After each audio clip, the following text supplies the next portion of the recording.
Assalamualaikum warahmatullahi wabarakatuh. Bismillahirrahmanirrahim. Alhamdulillahirabbil alamin. Assalatu wassalamu ala asrofil anbiya'i wal mursalin sayyidina wa maulana Muhammadin wa ala alihi wa ashabihi ajmain, amma ba'du.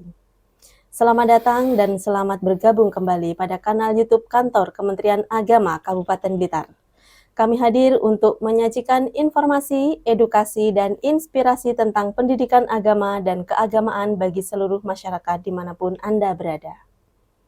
Podcast ini terselenggara atas kerjasama Kantor Kementerian Agama Kabupaten Blitar dan KPRI Al-Ukhuwah Kemenak Kabupaten Blitar. Episode kali ini bersama saya Dina Fitrasari akan mengangkat tema tentang pantauan Allah terhadap hambanya yang berusia lanjut. Sudah hadir bersama saya Bapak Haji Farmadi SAG MHI selaku Kepala Kantor Kementerian Agama Kabupaten Blitar. Assalamualaikum Bapak. Assalamualaikum warahmatullahi wabarakatuh. Apa kabar Mbak Dina? Alhamdulillah baik. Alhamdulillah. Pada hari ini Bapak kita bisa bertemu kembali dan kali ini akan membahas tentang pantauan Allah terhadap hambanya yang berusia lanjut. Baik. Dan marilah sobat semuanya kita simak paparan dari Bapak Farmadi SAG MHI. Baik, terima kasih Mbak Dina. Sebuah referensi yang ditulis oleh Syekh Muhammad bin Abi Bakrin dalam sebuah referensi Mau'idatul Usfuriyah. Hadis yang ketiga. Hadis yang ketiga ini dari Anas bin Malik radhiyallahu anhu yaqul, yang menyampaikan bahwasanya Allah Subhanahu wa taala itu selalu senantiasa melihat, memantau, memonitor hambanya yang sudah berumur tua. Apakah yang muda? Tidak, sama. Akan tetapi hadis ini spesialisnya orang tua, bukan berarti yang muda tidak dipantau, sama tetap dipantau. Innallaha yanzuru ila wajhis syaikhi sabahan wa masa'a. Sesungguhnya Allah Subhanahu wa taala selalu senantiasa memantau, melihat hambanya yang sudah berumur tua. Kapan itu? Sabahan wa masa'a, pagi, sore, siang dan petang. Selalu dipantau oleh Allah Subhanahu wa taala. Saat Allah pantau itu Mbak Dina, saat Allah lihat, Allah monitor, ada 5 hal yang disampaikan oleh Allah Subhanahu wa taala. Pertama, qad kabura sinnuka. Wahai hambaku, qad kabura sinnuka, umurmu sudah tua. Maka karena umur sudah tua, ya hati-hati. Memang pada dasarnya umur itu tidak ada yang faham. Hak prerogatif Allah Subhanahu wa taala. Tapi kalau umur itu sudah datang, maka umur itu tidak akan bisa maju maupun juga tidak bisa mundur. La yastakhiruna sa'atan wa la yastaktimun. Tidak bisa maju dan tidak bisa mundur. Qad kabura sinnuka. Umurmu sudah tua. Umur tua itu umur berapa? Nah, kan yang begitu termasuk ya. kriteria umur tua itu berapa? Mulai umur berapa Bapak? Kalau di Undang-Undang Perkawinan itu diperbolehkannya menikah itu kan 174 itu mereka laki dan perempuan yang sudah umur 19 tahun. Ya. Cuma kalau ngacu pada Rasulullah itu umur 40 tahun kan ya, Rasulullah terima wahyu dan sebagainya. Ya. Anggaplah umur 40 tahun Mbak Dina. Qad kabura sinnuka, umurmu sudah tua. Yang kedua, kata Rasulullah Muhammad SAW, waraqqa jilduka, kulitmu sudah mulai keriput. Coba bayangkan begini Mbak Dina, di saat Mbak Dina saat umur 20 tahun yang lalu, sekarang umur misalnya umur 40 tahun, coba bandingkan, sudah agak keriput apa enggak? Beda toh. Iya. Mbak Dina umur kemarin 15 tahun dengan sekarang umur 30 tahun. Beda jelas. Itu artinya waraqqah jilduka, kulitmu sudah mulai rotok keriput, apalagi sudah umur 80 tahun. Kan begitu. Beda. Meskipun tiap hari misalnya Mbak Dina mandi susu misalnya, itu tetap pasti beda. Yang ketiga kata Allah Subhanahu wa taala, wa dhaqqa 'adhamuka, tulang belulangmu sudah mulai keropos. Meskipun Mbak Dina tiap hari minum susu Anlin misalnya, ya tetap keropos. Ya penyakit-penyakit sudah mulai bermunculan. Batuk pilek sudah mulai bermunculan. Jalan sedikit capek, linu. Bahasa orang kampung asam aurat muncul. Lalu berikutnya, kalau sudah begitu, waqtaraba ajaluka, ajalmu sudah mulai mendekat. Nah, kalau sudah mulai ajal mendekat tadi, itu yang kelima, wahana kudumuka ilayya, sebentar lagi engkau akan menghadap kepadaku, kata Allah Subhanahu wa taala. Maka di saat engkau menghadap kepadaku, kata Allah Subhanahu wa taala, fastahyi minni, malulah engkau wahai hambaku yang sudah berumur tua, di saat engkau menghadap kepadaku tanpa membawa bekal. Tanpa membawa bekal itu artinya menghadap Allah tidak membawa iman, tidak amal sedekah, pahala haji, umroh, dan semuanya. Maka malulah engkau di saat menghadapku kepada Allah, menghadapku Allah Subhanahu wa taala, engkau tidak membawa bekal. Kalau engkau malu, fastahyi, kalau engkau malu, malulah engkau kepadaku di saat engkau menghadap aku, artinya sudah membawa bekal. Wa an astahyi an u'adzibaka finnar, saya pun juga malu akan menyiksamu kelak di nerakaku. Gitu loh. Ya pahala infak bersedekah, ya sholat qobliyah ba'diyahnya. Sekarang yang lagi ngetren itu kan sedekah Jumat, ya sedekah Jumat. Dengan istilah Jumat berkah biasanya, Pak. Jumat berkah. Itu pun tidak hanya di masjid, Mbak Dina. Di kantor, di jalan banyak sekarang Jumat berkah. Gitu. Maka Mbak Dina kalau nggak sarapan dari rumah kantor, sudah tenang. Di kantor ada Jumat berkah gitu. Urusan nyampe kantor sudah nggak kebagian, itu sesuai amal perbuatan gitu. Nah, dari ini ada sebuah begini, kalau hadis itu Mbak Dina ada asbabun nuzul, asbabul wurud. Tapi kalau ayat itu namanya asbabun nuzul. Jadi asbabun nuzul ini begini contoh. Suatu saat sahabat-sahabat perempuan, sahabat Rasulullah perempuan menghadap pada Rasulullah dan bertanya, yas'alunaka anil mahid. Mereka datang kepada Rasulullah, bertanya kepada Rasulullah tentang haid. Rasulullah tidak langsung menjawab. Rasulullah menunggu perintah dari Allah Subhanahu wa taala lewat malaikat Jibril. Lalu ada perintah, kul, jawab Muhammad. Sampaikan kepada mereka, huwa adan, ya penyakit. Karena penyakit, maka fa'tazilun nisa, hindari hubungan suami istri di saat istri lagi haid. Nah itu. Jadi namanya asbabun nuzul, turunnya ayat ini. Orang-orang perempuan, sahabat Rasulullah datang menghadap Rasulullah dan bertanya. Kalau hadis namanya asbabul wurud. Asbabul wurud itu ada rentetan hadis. Rentetan hadis. Nah, hadis ini hikayatnya anna aliyan, suatu saat Sayyidina Ali kharaja min baitihi sabaha, keluar dari kediamannya pagi. Dalam rangka apa Sayyidina Ali keluar dari kediamannya itu?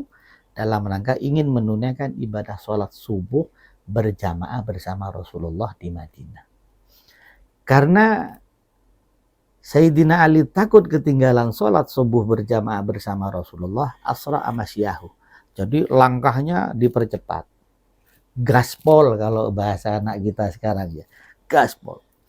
Kenapa gaspol? Khawatir ketinggalan sholat berjamaah bersama Rasulullah di Madinah. Gaspol tadi itu setelah jalan cepat tadi itu, ternyata Sayyidina Ali di tengah perjalanan menuju masjid itu falakiya saykhan fit tariq. Di depan Sayyidina Ali ternyata ada orang sudah tua, bongkok, bertatih-tatih, berjalan menuju arah masjid. Karena melihat kondisi orang tua bongkok, bertatih-tatih menuju masjid tadi itu, akhirnya Sayyidina Ali berpikir, saya tidak mungkin mengambil haknya orang ini menuju masjid, sampai masjid duluan. Satu. Yang kedua, saya tidak mungkin mendahului orang tua ini, karena orang tua, kalau saya mendahului orang tua ini, saya kualat karena jauh lebih muda. Hormat pada orang tua. Akhirnya kesimpulan yang diambil oleh Sayyidina Ali, Mbak Dina, Sayyidina Ali berjalan di belakang, tidak mau mendahului. Tapi dalam hatinya Sayyidina Ali ngomong, ya Allah, kalau saya terus berjalan di belakang orang tua ini, Rasulullah yang sholat di masjid sudah selesai. Karena orang tua tadi jalannya pelan. Lamban, pelan. Akhirnya terus berjalan. Begitu falamma qurba ila babil masjid, tatkala orang tua tadi itu bongkok berjalan bertatih-tatih menuju masjid, sudah mulai mendekat pintu masjid, ternyata orang tua tadi itu tidak masuk ke dalam masjid. Wa yamilu yumnatan, belok ke arah kanan. Lelak nemen ya. Ditunggu oleh Sayyidina Ali, barangkali orang ini menuju masjid, ternyata tidak masuk masjid. Kenapa orang tua ini tidak masuk masjid? Karena fasara kana Nasrani, yang ternyata orang tua tadi itu orang Nasrani. Ya wajar nggak masuk ke dalam masjid. Akhirnya masuklah Sayyidina Ali ke dalam masjid, menjumpai Rasulullah Muhammad Sallallahu Alaihi Wasallam raki'an, dalam keadaan ruku, pada ruku yang kedua. Sholat subuh, ruku yang kedua. Datanglah Sayyidina Ali, karena dalam fikih kalau imam masih dalam keadaan ruku, makmum datang, langsung makmum itu masih dihitung berjamaah. Selesai sholat berjamaah, Mbak Dina, sahabat-sahabat menunggu Rasulullah. Biasanya ada yang sebagian sudah wirid, zikir, pulang, ini tidak. Semua menunggu Rasulullah. Saat menunggu Rasulullah, selesai Rasulullah wiridan semuanya, Rasulullah menoleh ke belakang, sahabat masih lengkap. Loh, kok belum pulang para sahabat-sahabatku? Kata sahabat, saya menunggu engkau ya Rasulullah. Lu ada apa? Saya ini sudah lama sholat berjamaah bersama engkau, zuhur sampai subuh. Tapi kenapa engkau ya Rasulullah di saat sholat subuh tadi ini, saat ruku yang kedua sangat lama? Gitu. Ya. Jadi kata Rasulullah, nggak tahu. Saat itu Allah utus malaikat Jibril. Jibril sampaikan pada Muhammad. Kata malaikat Jibril, Muhammad, di saat engkau tadi ruku yang kedua, engkau membaca subhana rabbiyal azimi wa bihamdi, subhana rabbiyal azimi wa bihamdi, subhana rabbiyal azimi wa bihamdi. Saat engkau mau naik ke atas, bangun dari ruku, Allah perintahkan kepada saya, tekan punggung Muhammad, agar supaya Muhammad tidak bangun dari ruku, atas perintah Allah. Loh, kenapa saya tekan punggung Muhammad atas perintah Allah? Karena Allah Subhanahu wa ta'ala masih menunggu sahabat Rasulullah Abu Bakar yang tadi berjalan di belakang orang tua. Sehingga punggung engkau saya tekan atas perintah Allah. Sehingga engkau tidak bisa bangun, datanglah Sayyidina Ali sahabat engkau melaksanakan ibadah sholat subuh. Di saat yang bersamaan Muhammad, kata malaikat Jibril, Allah perintahkan pada malaikat Mikail. Jadi Allah perintahkan kepada malaikat Mikail agar supaya malaikat Mikail itu memegang matahari. Pegang matahari Mikail. Kenapa? agar supaya matahari tidak bergeser, tidak bergerak, karena menunggu kehadiran Sayyidina Ali ingin melaksanakan ibadah sholat subuh bersama Rasulullah di Madinah. Akhirnya karena matahari itu dipegang oleh malaikat, ya tidak bergerak. Ya tetap misalnya 4:30, ya 4:30 terus. Tidak bergerak. Itu karena hormat kepada orang tua. Dan orang tua tadi itu padahal non muslim. Coba bayangkan kita hormat pada orang tua kita. Kita hormat pada orang tua kita, betapa hebat dan dahsyat saat kita hormat pada orang tua kita. Sayyidina Ali hormat pada orang tua, tidak mau mendahului langkahnya karena hormat pada orang tua, sampai-sampai Allah Subhanahu wa taala beri instruksi pada malaikat Jibril dan Mikail. Pegang punggung Muhammad, pegang matahari agar supaya matahari tidak bergerak. Satu. Yang kedua, Muhammad biar tidak bangun dari rukunya. Itu karena hormat pada orang tua. Yang saat itu Sayyidina Ali tidak paham itu orang Nasrani, Mbak Dina. Iya, iya. Nah, itu makanya termasuk orang tua juga yo hati-hati di saat ngomong sama putra dan putrinya. Karena ucapan orang tua terhadap anaknya itu adalah bagaikan doa. Nah, sebuah referensi Mbak Dina yang ditulis oleh Syekh Nasr bin Muhammad bin Ibrahim As-Samarkand. Nama referensinya itu Tambihul Ghafilin. Pernah satu saat ada seorang ahli ibadah, ahli sujud pada Allah Subhanahu wa taala, ahli bersedekah. Saat itu yusolli fi mihrabihi, saat sholat di tempat sujudnya. Saat sholat di tempat sujudnya, sholat sunnah 2 rakaat itu Mbak Dina, faja'athu ummuh, ibunya datang, namanya Juret. Saat ibu datang ke rumahnya, memanggil anaknya Juret, Juret, Juret. Ternyata panggilan sang ibu ini didengar oleh Juret, tapi Juret lagi sholat sunnah 2 rakaat. Yang ada dalam benak sang Juret, Allahumma ummi am sholati. Ya Allah, apakah saya harus membatalkan sholat sunnah ini? Ya Allah, sementara saya lagi mustaqbilal kiblah, menghadap kiblat kepada engkau sholat 2 rakaat. Di satu sisi, ibunda memanggil saya. Haruskah saya memenuhi panggilan engkau ya Allah untuk melaksanakan ibadah salat sementara ibu memanggil saya? Kesimpulan yang diambil oleh Juret melanjutkan salat sunnah 2 rakaat. Selesai, ibundanya itu ngomongnya begini. Karena tidak dijawab panggilannya oleh ibunya, jawab oleh anaknya, omongannya begini. Ibtalakallahu bil mumisat. Ya Allah, jangan kau ambil Juret untuk wafat menghadap engkau selama-lamanya, kecuali sang Juret anak saya dipermalukan oleh mumisat. Kamus mumisat itu artinya perempuan nakal. Itu. Sudah selesai. Beberapa bulan kemudian ternyata si mumisat ini kharajat min baitiha, keluar dari kediamannya, dari rumahnya. Kapan? Lailan, di waktu malam. Ya keluar malam, biasa namanya mumisat ya.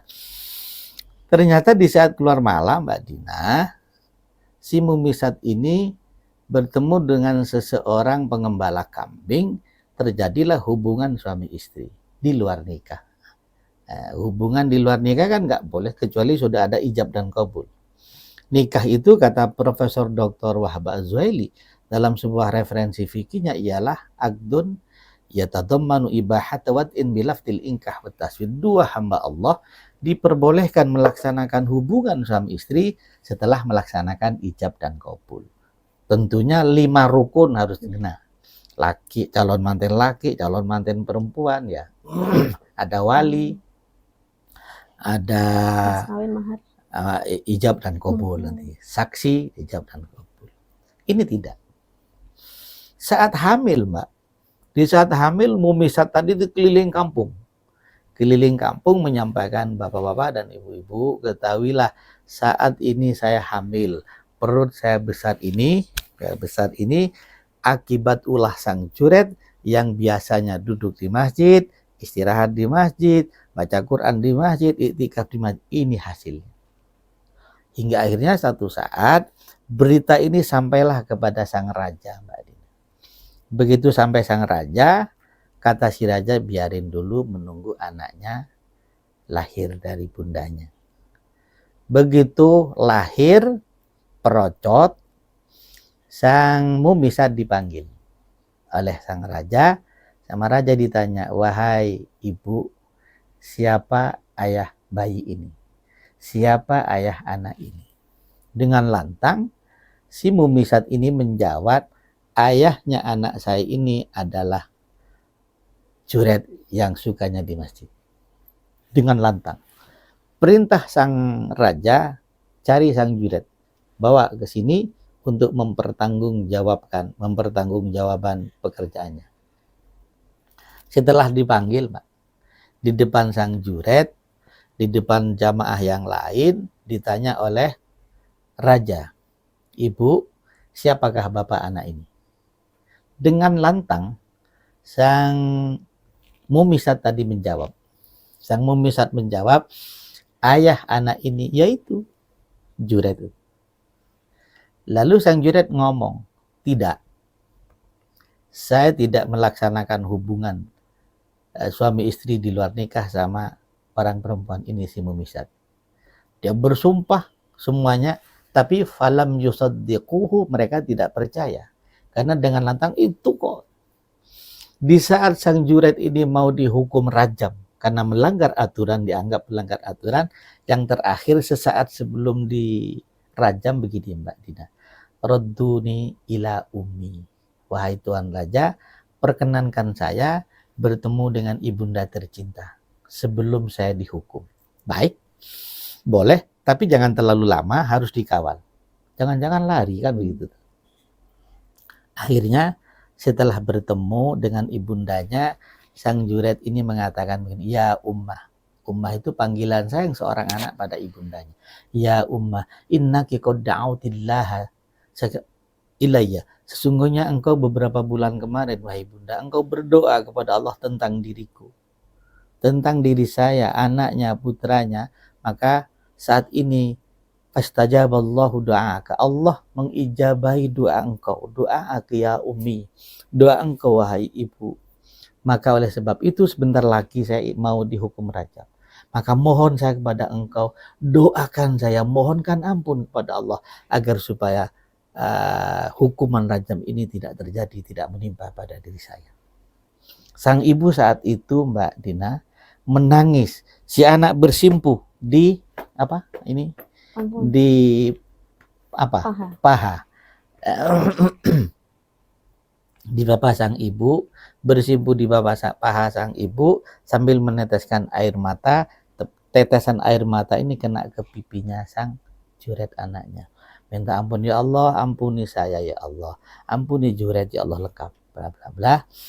Selesai itu sang ibu menyampaikan begini, wahai anakku, silahkan engkau berangkat temui sang raja, sampaikan apa adanya, ibu Muna tidak akan bangun dari sujud kepada Allah selama engkau tidak membawa kabar baik.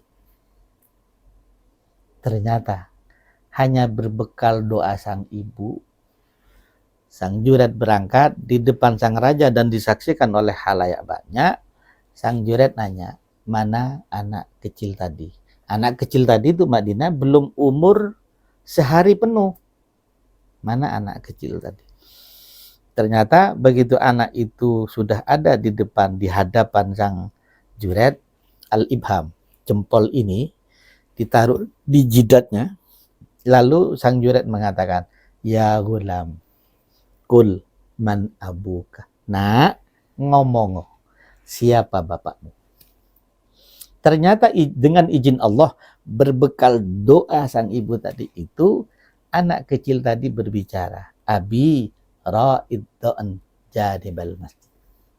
Ayah saya seorang pengembala kambing, sekarang ada di sekitar wilayah masjid, di samping masjid. Ini karena berkat doa orang tua. Makanya doa orang tua itu pasti diijabah. Kata Rasulullah, Du'aul ummi ila waladiha ka du'ain nabi ila ummati. Doa seorang ibu terhadap umatnya, terhadap anaknya, laksana doa seorang nabi terhadap umatnya. Bagaimana kalau nabi yang berdoa? Maka la hijaba, tidak ada penghalang antara bibir nabi dengan umatnya. Termasuk pula tidak ada penghalang antara bibir sang ibu doanya pada Allah Subhanahu wa taala terhadap anaknya. Maka si anak juga hati-hati terhadap ibundanya, terhadap ayahandanya. Si ayah, si ibu juga hati-hati di saat menyampaikan bahasa terhadap Putranya. putra-putrinya. Karena itu jadi doa, Mbak Dina. Termasuk bahasanya mungkin yang paling bagus begini. Nah, mudah-mudahan kau nanti menjadi penghafal Quran ya, gitu loh. Jadi nanti kalau para ibu-ibu marah misalnya pada Doa yang anaknya, baik-baik gitu doa ya. yang baik, Ucapannya yang hal yang baik. mudah-mudahan nak engkau menjadi orang yang penghafal Quran. Hmm. Gitu. Mudah-mudahan nak engkau jadi imam besar di masjid. Gitu. Ya, karena doa. Tadi itu bahasanya hanya ibtalakallahu bil mumisat. Itu doa sang ibu. Entah itu doa hanya sabkul lisan atau tidak. Apakah itu memang kepelenjut ngomong atau mungkin tidak, ya wallahu alam bisawab. Cuma itu keluar dari bibir ibunda tercintanya. Maka hati-hati di saat berdoa, memohon, meminta kepada Allah Subhanahu wa taala. Madinah, ada seorang anak, kata Allah dalam Al-Quran, si anak ini mau dilemparkan ke jurang api neraka. Di saat sang anak ini mau dilemparkan ke jurang api neraka, sang anak menuntut keadilan kepada Allah. Ya Allah, kami nggak kenal sholat, kami nggak kenal Al-Quran, wajah kami belum pernah tersentuh oleh air wudhu, ya Allah. Bukan karena saya pribadi. Lalu karena siapa, kata Allah? Karena bapak dan ibu saya tidak pernah menghantarkan saya ke majelis taklim, taman pendidikan Al-Quran, tidak pernah mengajarkan saya. Karena sibuk dengan dirinya sendiri. Lalu kata Allah, apa mau nak? Kata Allah, si anak menjawab, ya Allah, kalau saya terpaksa dilemparkan ke jurang api neraka 1000 tahun misalnya, maka atihim di'afaini minal adab. Lemparkan bapak dan ibu saya ke jurang api neraka-Mu ya Allah, di'afaini 2 kali lipat. 20.000 tahun. 1000 maka 2000 tahun. Di'afaini minal adab. Baik, kata Allah. Akhirnya sementara bapak dan ibunya sudah pengen masuk surga, sudah mau dimasukkan ke surga Allah karena amalnya, karena Rahman dan Rahim Allah. Maka ditanya oleh Allah, Bu, Bapak, apakah benar ini anak panjenengan? Benar ya Allah. Kenapa anak panjenengan nggak kenal sholat, nggak kenal haji, nggak kenal Al-Quran, wajahnya belum pernah tersentuh oleh air wudhu, semualah. Karena kesibukan sang bapak dan kesibukan sang ibu. Kata Allah, anakmu menuntut keadilan di hadapanku. Kata si anak, ya Allah, atihim di'afaini minal adab. Lemparkan bapak dan ibu saya, di'afaini 2 kali lipat. Maka sementara bapak dan ibu yang mau masuk surga dipanggil oleh Allah, temani anakmu. Makanya di saat kita punya anak, ayo kalau bapak ibunya tidak sempat, maka taruhlah di taman pendidikan Al-Quran terdekat. Sekarang masing-masing masjid dan musola itu sudah ada taman pendidikan Al-Qurannya, ada madinnya, madrasah diniyahnya. Ya. Bahkan sekarang juga Mbak Dina, di masing-masing masjid yang ada taman pendidikan Al-Quran itu juga disertai bunda-bundanya ikut ngaji. Kenapa juga ikut ngaji? Masih banyak bunda-bundanya yang belum mampu membaca Al-Quran, menghafalkan surat-surat pendek, doa-doa pendek, biar nggak kejadian di salah satu tempat kemarin. Anaknya disekolahkan di taman pendidikan Al-Quran, disekolahkan di madrasah diniyah anaknya. Begitu anaknya habis sholat isya makan bareng bersama keluarga, si anak mau baca doa Allahumma barik lana sebelum makan, fima razaqtana, lalu melirik ke kanan, bundanya nggak hafal, langsung makan. Apa kata si anak? Bun, kok nggak baca doa? Jawaban sang ibu luar biasa. Nah, doa itu untuk anak kecil, mama nggak usah. Maka untuk mengantisipasi semacam itu, sekarang gerakan-gerakan Taman Pendidikan Al-Quran itu, di samping bundanya menghantarkan anaknya belajar baca Al-Quran di masjid maupun di musola, di sebelahnya itu juga bunda-bundanya juga belajar. Biar nggak disalahkan oleh anaknya. Satu. Yang kedua, kalau anaknya pulang lagi hafalan-hafalan surat pendek misalnya, di saat bundanya juga hafal, kalau salah di rumah, sang bunda bisa ngomong, salah sayang, inna a'tainakal kautsar, nah akan bisa begitu. Maka kalau bundanya nggak hafal juga, bundanya nggak bisa baca Al-Quran, di saat anak baca Al-Quran di rumah, maka seandainya misalnya keliru salah, ibundanya, Bisa ayahandanya membenarkan. nggak bisa membenarkan, maka juga ikut ngaji. Maka sekarang nanti ada wisuda taman kanak-kanak yang Al-Quran, ada wisuda TK taman kawa-kawa itu. Iya. Maka nanti anak-anak kita itu Mbak Dina, ayo hantarkan ke majelis taklim, hantarkan ke taman pendidikan Al-Quran, agar supaya anak-anak kita ini menjadi anak yang solih dan solihah. Prosesi menuju anak yang solih dan solihah ini Mbak Dina, tidak serta-merta di saat mereka sudah kelas SD, kelas MI, kelas ibtidaiyah, sanawiyah, bukan. Dari awal Mbak Dina. Prosesnya dari awal. Maksudnya proses dari awal itu, di saat suami istri, mohon maaf, di saat suami istri ingin melaksanakan hubungan suami istri, maka anjurannya dalam Islam, ayo baca doa. Bahkan dalam referensi yang saya baca, kalau suami istri hubungan suami istri nggak baca doa, maka setan nimbrung. Maka dianjurkan untuk baca doa. Doanya sudah jelas. Allahumma jannibna dan seterusnya. Maka di saat hubungan suami istri sudah klimaks, mohon maaf, maka ada doa juga yang dianjurkan. Allahumma ja'al nutfatan hadihi dzurriyyatan thayyibah. Jelas. Maka di saat nanti bundanya hamil, ada doa yang dianjurkan. Kalau tinggipan bacalah surat Yusuf, bacalah surat Maryam.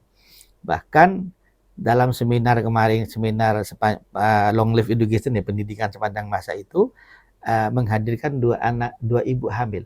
Yang satu diperdengarkan sains dan teknologi canggih, yang satu dibacakan Al-Quran saat ibundanya hamil. Tapi apa yang terjadi? Ternyata begitu lahir perocot, anak itu lebih cerdas yang dibacakan Al-Quran. Maka sebelum saya ngomong Mbak Dina, Al-Quran sudah ngomong duluan. Kalau ada ibu-ibu hamil, bacakan akhir surat At-Taubah 2 ayat. Laqad ja'akum rasulun min anfusikum azizun, dan seterusnya. Hafal Mbak Dina doa itu? Insya Allah. Ayat itu hafal. Iya. Itu. Baru kalau sudah lahir aman, anak itu diperkenalkan dengan adzan. Nama Allah diadani dan diqomati kan ya. Proses menuju anak yang solih dan solihah. Baru anak kita kalau sudah waktunya TK ya, waktunya sekolah di madrasah ibtidaiyah, sanawiyah, alias seterusnya, yang menentukan nanti pilihannya itu adalah orang tuanya. Kalau sudah masuk di madrasah yang dipilih orang tua, dan gurunya yang akan membina, membimbing si anak menuju jalan yang benar. Makanya sesaat sebelum memilih sekolah, memilih madrasah, ya istikharah dulu. Minta petunjuk pada Allah Subhanahu wa Ta'ala, mana madrasah yang harus saya pilih. Begitu. Semoga anak-anak kita, Mbak Dina, dianugerahi oleh Allah menjadi anak yang solih dan solihah, yang mampu mendoakan orang tuanya di saat orang tuanya sudah menghadap Allah Subhanahu wa Ta'ala. Ya, terima kasih Bapak untuk kehadirannya pada hari ini. Mudah-mudahan apa yang disampaikan bisa bermanfaat untuk kita semua. Amin. Demikian tadi perbincangan kita pada episode kali ini.